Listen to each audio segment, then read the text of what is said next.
जय सिया राम। स्वागत करता हूं आपके अपने YouTube चैनल सात्विकी मैथ्स क्लास में। जैसा कि मैंने आपको लास्ट वीडियो में बताया था कि मैं आपको तीनों तरह के क्वेश्चंस लगवाऊंगा, जो तीनों क्वेश्चंस बोर्ड एग्जाम में पूछे जा सकते हैं pair of linear equations in two variable chapter से। ठीक है, तो पहला क्वेश्चन मैंने ये पिक किया, ये NCERT का ही सिंपल सा क्वेश्चन है। इसको मैं सब्स्टिट्यूशन से भी लगाऊंगा और एलिमिनेशन से भी सॉल्व करके दिखाऊंगा। तो पहले मैं इसको एलिमिनेशन से सॉल्व करके दिखाता हूँ। देखिए एलिमिनेट कैसे किया जाता है। एलिमिनेशन का मतलब ही है किसी एक वेरिएबल को ख़त्म कर देना, एलिमिनेट कर देना, गायब कर देना।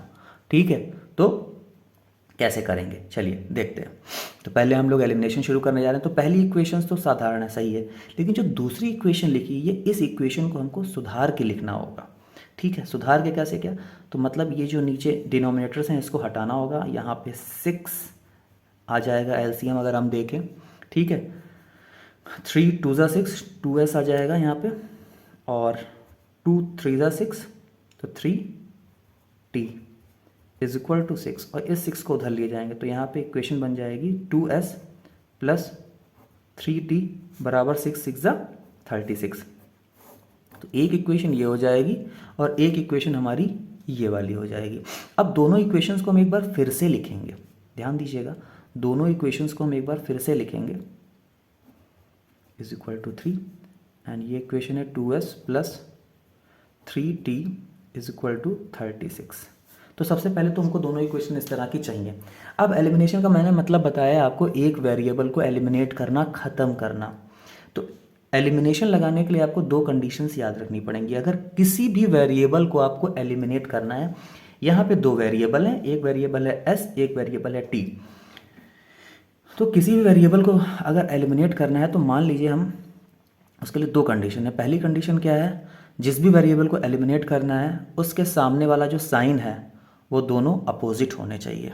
ठीक है, अपोजिट नहीं है तो अपोजिट करने पड़ेंगे। अब जैसे यहाँ पर s का देखें तो यहाँ भी पॉजिटिव है, यहाँ भी पॉजिटिव है, तो इनमें से इस वाले वेरिएबल को हमको सब्ट्रैक्ट करना पड़ेगा, मतलब निगेटिव बनाना पड़ेगा, तब जाके ये एलिमिनेट हो सकता है। पहली चीज़ कि साइन अपोजिट होने चाहिए। यहाँ पे मुझे साइन अपोजिट मिल रहे हैं तो मैं t को ही एलिमिनेट करूँगा। ठीक है, ये तो पहली कंडीशन हो गई कि साइन अपोजिट होने चाहिए उस वेरिएबल के। दूसरी चीज़ कि वेरिएबल के साथ जो कॉफिशिएंट है वो सेम होना चाहिए। अब यहाँ तो 3 है और यहाँ पे 1 है ना। तो पहले तो हम इसको कॉफिशिएंट को भी सेम करेंगे। कॉफिशिएंट सेम होना चाहिए, फिर से सुन लीजिए, कॉफिशिएंट सेम होना चाहिए जिस वेरिएबल को एलिमिनेट करना है, और उसके जो साइन है दोनों अपोजिट होने चाहिए। तो साइन तो अपोजिट मिल रहे हैं तो हमको करने की ज़रूरत नहीं है। हम सिर्फ इस इक्वेशन को अगर हम 3 से मल्टीप्लाई करें तो इक्वेशन क्या बन जाती है, 3s minus 3t is equal to 9। इस इक्वेशन को हम एज इट इज रखेंगे और अब हम देखेंगे जैसे ही इस इक्वेशन को दोनों को हम ऐड करेंगे तो 3t ये तो दोनों कैंसिल हो जाएंगे, 3s प्लस 2s 5s आ जाएगा, ये तो कैंसिल हो जाएंगे, इसको छोड़ दीजिए। ये मैंने एलिमिनेट कर दिया है इसको। 36 प्लस 9 होता है 45, तो s इज इक्वल टू कितना आ जाएगा 9, 5 9 ज़ा 45। कितनी आसानी से हमारा ये आ गया। अब आगे देखिए, s इज इक्वल टू 9 आ गया, तो आप किसी भी इक्वेशन में इसको पुट करके निकाल सकते हैं। फॉर एग्जांपल मैंने इसी इक्वेशन में यहाँ पे रख दिया। ठीक है, इस इक्वेशन में रख दीजिए, आपको लग रहा है आपको इन दोनों में रखना है, यहाँ रख दीजिए, कहीं भी रख दीजिए, आंसर आ जाएगा। मैं यहीं पे रख के दे रहा हूँ। मैंने यहाँ पे अगर रखा तो 9 minus t is equal to 3। ठीक है, माइनस टी को उधर ले जाएंगे, 3 को इधर ले आएंगे, ये 3 इधर आया और ये माइनस टी उधर गया तो ये प्लस का हो गया, क्योंकि इसकी वैल्यू निकालनी है। तो t इज इक्वल टू कितना आ गया, 9 माइनस 3 6। तो t की वैल्यू भी कितनी आ गई, t इज इक्वल टू 6। ध्यान दीजिएगा, ये मैंने अभी जो मेथड अपनाया है, this method is called elimination method. Now I am going to solve same equation with the substitution method. Okay, अब सब्स्टिट्यूशन समझिएगा। सब्स्टिट्यूशन का क्या है मतलब, एक वेरिएबल दूसरे को सब्स्टिट्यूट करेगा। जैसे क्रिकेट में होता है ना, एक प्लेयर इंजर्ड हो गया तो उसने उसकी जगह दूसरा आ गया, है ना, या एक प्लेयर रनिंग नहीं कर पा रहा है तो उसकी जगह दूसरा रनिंग करेगा। ठीक है, तो सब्स्टिट्यूशन में क्या है, एक दूसरे को सब्स्टिट्यूट कर देगा, उसकी जगह ले लेगा। ठीक है, देखिए कैसे करते हैं। तो इक्वेशन हमारे पास एक ये है और एक ये है, दोनों इक्वेशंस हमारे पास हैं। हमने इस इक्वेशन को 1 मान लिया, इस इक्वेशन को हमने 2 मान लिया। ठीक है, हम बोलेंगे फर्स्ट इक्वेशन से अगर हम देखें, फ्रॉम, हम लिखना पड़ेगा थोड़ा सा, फ्रॉम इक्वेशन 1, तो यहाँ से हमको क्या मिल रहा है, एस माइनस टी ईजिली उधर चला जाएगा तो प्लस का टी हो जाएगा, और ये प्लस का 3 ऑलरेडी लिखा हुआ है। इस इक्वेशन को हम यूज़ करेंगे सेकेंड इक्वेशन में, तो हमको लिखना पड़ेगा यूजिंग एस इन इक्वेशन 2। ठीक है, इन इक्वेशन 2। अब इस s को यहाँ इस्तेमाल कर लीजिए। s की वैल्यू कितनी है, t प्लस 3, तो ये इक्वेशन, सेकेंड इक्वेशन क्या बन जाएगी, s की जगह रख रहे हैं t plus 3t is equal to 36। ठीक है, यहाँ से आएगा 2t, फिर आएगा 2 3 जा 6, फिर यहाँ पे आएगा 3t इज इक्वल टू 36।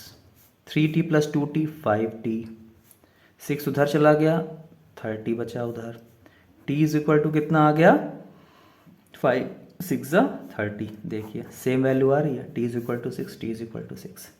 तो मेथड कोई भी यूज़ करिए वैल्यू सेम आएंगी। ठीक है, थोड़ा सा इसको मैं ऊपर कर देता हूँ ऐसे,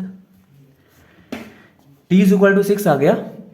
तो पहली इक्वेशन अगर आपको याद हो, s minus t is equal to 3 थी, तो इसमें अगर हम पुट करेंगे, ध्यान दीजिए, s minus t is equal to 3 थी, इसी में हम t की वैल्यू पुट कर रहे हैं, तो s minus 6 is equal to 3। ठीक है, माइनस 6 उधर जाएगा, प्लस का हो जाएगा, s इज इक्वल टू, तो 6 प्लस 3 कितना हो जाएगा, 9। देखिए s is equal to 9, s is equal to 9, t is equal to 6, t is equal to 6, दोनों वैल्यूज बिल्कुल सेम आ रही हैं। तो ऐसे ये इन दोनों मेथड्स को बोलते हैं सब्स्टिट्यूशन और एलिमिनेशन मेथड। होपफुली आपको समझ में आ गए होंगे। बढ़ते हैं अपने नेक्स्ट क्वेश्चन के लिए। थोड़ा सा वीडियो ये बड़ा हो सकता है, बड़ा भी कॉन्सेप्ट क्लियर हो जाएंगे, ये मेरा प्रॉमिस है। ठीक है, ये आपका रहा अगला क्वेश्चन। ठीक है, मैंने पहले से लिख रखे थे। देखिए क्वेश्चन, देखिए ये एनसीईआरटी का क्वेश्चन है, 3.3 एक्सरसाइज है पुरानी बुक की। ठीक है, थर्ड का 6th पार्ट है। 5 ईयर हैंस, ये एज बेस्ड क्वेश्चन है, जो आयु पर होते हैं, है ना। 5 years hence the age of Jacob will be 3 times that of his son. 5 years ago Jacob's age was 7 times that of his son, that of his father. I think I missed here something. 5 years ago Jacob's age was 7 times that of his son. तो यहाँ पे सन missing है। ठीक है, what are their present ages? तो यहाँ पे 2 conditions दी गई हैं, ध्यान दीजिएगा। ठीक है, 2 कंडीशन दी गई हैं, एक तो बोला गया है 5 ईयर हैंस के लिए और एक बोला गया है 5 ईयर्स एगो के लिए। तो सबसे पहले ये 2 कंडीशंस हमने देख ली हैं, तो ये हमारे 2 केसेस बन जाएंगे। और यहाँ पे 2 लोगों की बात हो रही है, कौन कौन से, एक जैकब की बात हो रही है और एक उसके सन की बात हो रही है, मतलब फादर और सन की बात हो रही है। तो सबसे पहले उन्हीं दोनों की एजेस निकालनी है, दोनों को हम मान लेते हैं, लेट। तो हम मान लेंगे, हमने जैकब प्रेजेंट एज मान ली, ठीक है ना, प्रेजेंट एज लेट करना पड़ेगा, प्रेजेंट एजेस हमने मान ली। ठीक है, जैकब की हमने मान ली, x ईयर्स। ठीक है, और उसके सन की मान ली y ईयर्स। ठीक है, आपको लिखना पड़ेगा late present ages of Jacob is x years and his son y years. इस तरह से लिखना पड़ेगा, थोड़ा सा ना, बोर्ड एग्जाम है तो थोड़ा सा अच्छे से प्रेजेंट करना पड़ता है। फिलहाल मैंने नहीं लिखा है, लेकिन आप लोग लिख लीजिएगा। ठीक है, उसके बाद देखिए, ये तो हो गई प्रेजेंट एज की बात। ठीक है, अब कंडीशन क्या है, 5 ईयर हैंस। अब ये फर्स्ट केस हम लेके चलेंगे, फर्स्ट केस डालेंगे बाकायदा, फर्स्ट केस। ठीक है, ध्यान दीजिएगा, फर्स्ट केस में क्या है, और फर्स्ट केस में यहाँ पे मैं हेडिंग डाल दूंगा 5 year hence. Hence, 5 year hence. 5 year hence का क्या मतलब होगा कि 5 साल बाद। अच्छा, 5 साल बाद जैकब की क्या एज रहेगी, क्योंकि 5 साल बाद की जो एज है उन एजेस का रिलेशनशिप दिया गया है जैकब और उसके सन के बीच में। तो जैकब्स एज कितनी हो जाएगी 5 साल के बाद, कितनी होगी, x+5 होगी, ऑब्वियस है। और उसके सन की एज कितनी होगी, वो होगी y+5। Now the relationship is given between these ages. इन दोनों एजेस के बीच में रिलेशनशिप दिया गया है। क्या रिलेशनशिप दिया गया है, the age of Jacob, age of Jacob, ध्यान दीजिएगा, अकॉर्डिंग टू क्वेश्चन में लिखूंगा। एज ऑफ जैकब मतलब x+5 विल बी हो जाएगी 3 टाइम्स, विल बी हो जाएगी मतलब 3 टाइम्स किसकी, दैट ऑफ हिज सन, और उसके सन की एज की 3 टाइम्स हो जाएगी। ये कंडीशन बन के आई है, यहीं से हमारी पहली इक्वेशन बनेगी। ठीक है, थोड़ा सा ध्यान दीजिएगा। ओके, तो यहाँ को इसको सॉल्व कर लेते हैं हम लोग फटाफट। ये क्या सॉल्व हो क्या जाएगी, x+5, ठीक है, is equal to 3y + 15। 3y इधर आ जाएगा, ये हो जाएगा x - 3y, 5 उधर चला जाएगा, 15 - 5 10 आ जाएगा। ये हो गई हमारी पहली इक्वेशन। ठीक है, थोड़ी सी स्पेस की कमी है, हम यहाँ पे लिख लेते हैं सेकंड केस, तो क्वेश्चन नहीं दिखेगा आपको।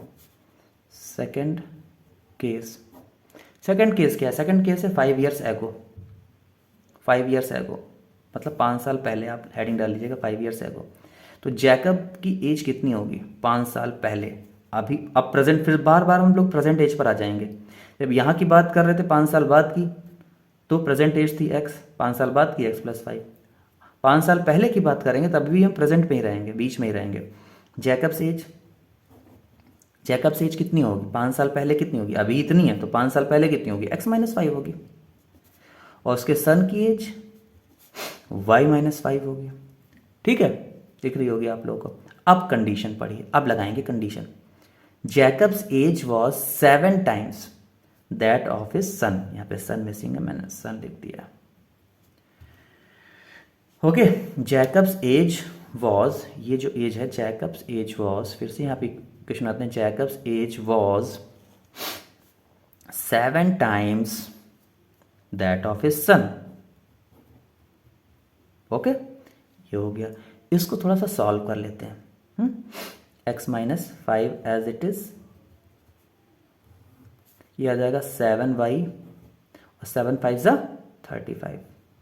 ठीक, 7y को इधर ले जाएंगे, 5 को उधर ले जाएंगे, 7y इधर आएगा, माइनस का हो जाएगा, -5 उधर जाएगा तो वो प्लस का हो जाएगा। तो -35 + 5 -30, ये आएगी आपकी सेकंड इक्वेशन। आ गई आपकी 2 इक्वेशन। अब इन 2 इक्वेशन को हम ईजिली, बहुत आसानी के साथ सॉल्व कर लेंगे, या तो एलिमिनेशन से या तो सब्स्टिट्यूशन से। मेरी मानिए तो आप इसको एलिमिनेशन से सॉल्व करिए, ज़्यादा आसानी से हो जाएगा। चलिए देखते हैं इसको एलिमिनेशन से सॉल्व करके। दोनों इक्वेशन को एक साथ उतारेंगे, ध्यान दीजिए। x - 3y = 10, इस वाली इक्वेशन को उतार लेंगे जस्ट इसके नीचे। x - 7y = -30। ठीक है, अब देखिए हम x को एलिमिनेट इसलिए करने की बात कर रहे हैं क्योंकि यहाँ पे जो कोफिशिएंट हैं दोनों बराबर हैं। जैसा कि अभी आपको मैंने बताया था how to solve 2 equations using elimination method, तो दोनों के कोफिशिएंट्स बराबर होने चाहिए। बराबर है, हमको सिर्फ साइन अपोजिट करना है, तो हम साइन अपोजिट कर लेते हैं। हमने पूरे इस इक्वेशन में माइनस अप्लाई कर दिया पूरी, तो माइनस मतलब हम सब्ट्रैक्ट करने जा रहे हैं, समझ लीजिए।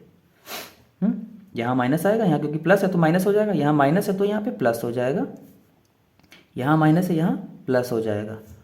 अब देखिए, अब जैसे करेंगे तो ये क्या हो जाएगा, ये हो जाएगा कैंसिल, एलिमिनेट हो गया। अब 7y प्लस का है, माइनस का 3y है, तो 7 में से 3 जाएगा, कितना बचेगा, 4y बचेगा। बचेगा कि नहीं बचेगा, = 30 प्लस का है और 10 भी प्लस का है, तो ये कितना हो जाएगा, 40 हो जाएगा। तो y की वैल्यू कितनी आ गई, 10 आ गई। 4 10 ज़ा 40 आई कि नहीं आई। अब बस ये y की वैल्यू 10 आ गई है, किसी भी इक्वेशन में पुट कर दीजिए y की वैल्यू। हमने कहा इसी वाली इक्वेशन में पुट कर देते हैं। इस वाली इक्वेशन में पुट करिए, देखिए x माइनस 3 इंटू 10 बराबर 10। तो यहाँ से कितना आ जाएगा, x minus 30 is equal to 10।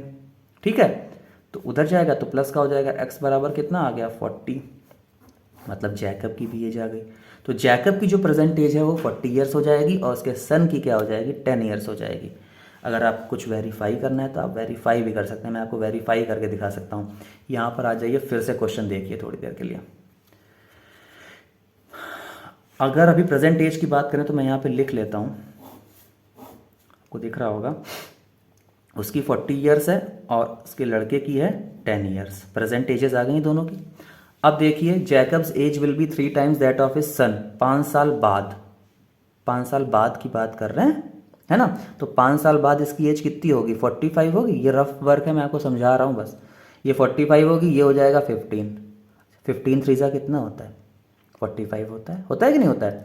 Similarly second condition भी चेक कर लीजिए आप। 5 साल पहले, अब यहाँ से 5 साल पहले जाएंगे तो इसकी एज कितनी होगी, 35 होगी। और इसकी 5 साल पहले कितनी होगी, 5 होएगी। 5 7 ज़ा 35 होता है कि नहीं होता है। Jacob's age was 7 times that of his son. 5 7 ज़ा 35। ठीक है, तो ये रहा क्वेश्चन। अब हम लोग अपने आखिरी क्वेश्चन की तरफ बढ़ते हैं। जैसा कि मैंने आपसे कहा था कि मैं 3 क्वेश्चन कराऊंगा। थोड़ा सा वीडियो बड़ा हो रहा है बट आपको आपकी काफ़ी समझ बढ़ जाएगी इस चैप्टर के लिए, ऐसा मेरा मानना है। चलिए, इस तरह का भी क्वेश्चन आता है। For which value of k will the following pair of linear equations have no solution. No solution, तो ये दोनों इक्वेशंस आपके सामने गिवन है, आप लोग को दिख रही होंगी। तो नो सॉल्यूशन के लिए बोला है, तो सबसे पहले नो सॉल्यूशन की हम कंडीशन लिख लेंगे। लिखेंगे यहाँ पे for no solution. For no solution क्या होती है, a1 upon a2 is equal to b1 upon b2 is not equal to c1 upon c2। यही होता है। ठीक है, अब यहाँ पर a1 क्या है, यहाँ पे a1 है 3। a2 क्या है, 2k माइनस 1। b1 क्या है, 1। b2 क्या है, b2 है आपका k माइनस 1। ठीक है, आगे से हमको मतलब नहीं है, लेकिन अगर आप लिखना चाहो तो लिख सकते हो। यहाँ से आ जाएगा ये -1 और यहाँ पर आ जाएगा ये 2k प्लस 1। ठीक है, इस तरह से लिख सकते हैं। लेकिन हम इतने को ले लेंगे, सिर्फ ये बराबर है, इसको ले लेंगे और यहाँ से इक्वेशन बना लेंगे। यहाँ से हम क्रॉस मल्टीप्लिकेशन करेंगे। देखिए ये इसकी मल्टीप्लाई से, इसकी मल्टीप्लाई से, तो क्या आ जाएगा 3k minus 3 is equal to 2k minus 1 आ जाएगा। 2k को इधर ले आएंगे तो माइनस हो जाएगा, 3k माइनस 2k, माइनस 1 इधर है, माइनस 3 इधर उठ के आएगा, ये हो जाएगा, इज इक्वल टू आ जाएगा 2। तो k इज इक्वल टू आ जाएगा 2। इस तरह का भी क्वेश्चन एग्जाम में आता है। तो ये तीनों तरह के क्वेश्चन मैंने आपको करा दिए हैं। ठीक है, थैंक यू।